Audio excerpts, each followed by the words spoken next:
হরে কৃষ্ণ। জানো তো, সৎলোককে সর্বদা দুটো জিনিসের সাথে লড়াই করে চলতে হয়। প্রথমত হলো দারিদ্রতা, আর দ্বিতীয়ত হলো দুষ্টু লোকের চক্রান্ত। দারিদ্রতা তাকে সবসময় কষ্ট দেয়, কারণ সৎ ব্যক্তি হাজার কষ্টের মধ্যেও সে কখনো অসৎ কাজ করে না। কিন্তু তার জীবনে হয়তো একটু কষ্ট হয়, জীবনে সংসার চালাতে তাকে অনেক দুঃখ কষ্ট সহ্য করতে হয়। কিন্তু জানো কি, সৎ লোকের সাথেই ভগবান সর্বদা থাকেন। সৎ ব্যক্তির কষ্ট হলেও ভবিষ্যতে কিন্তু সেই শান্তি পায়।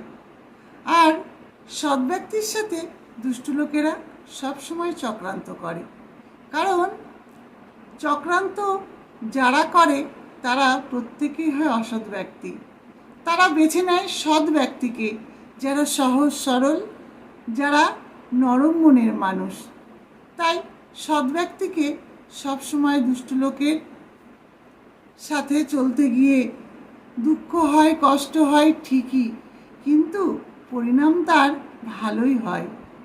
অসৎ লোকেরা ভাবে আমি হয়তো সবচেয়ে বেশি বুদ্ধিমান, আমি হয়তো সব কিছু নিজের করে নিতে পারবো, কিন্তু তা নয়। আমরা এই পৃথিবীতে এসেছি খালি হাতে, যাবো খালি হাতে, কিছুই নিয়ে যেতে পারবো না। তাই যতই আমরা অসৎ পথে থেকে ধন সম্পদ টাকা পয়সা আয় করি না কেন, যাবার সময় কিন্তু খালি হাতেই যেতে হবে আমাদের। তাই বলবো, সৎ ব্যক্তি দুটো জিনিসের সাথে লড়াই করে চললেও শেষে কিন্তু পরিণামটা তার ভালোই হয়। ভগবান সৎ ব্যক্তির সাথে থাকেন, আর যারা অসৎ তাদেরকে ভগবান কখনোই সঙ্গ দেন না। হরে কৃষ্ণ।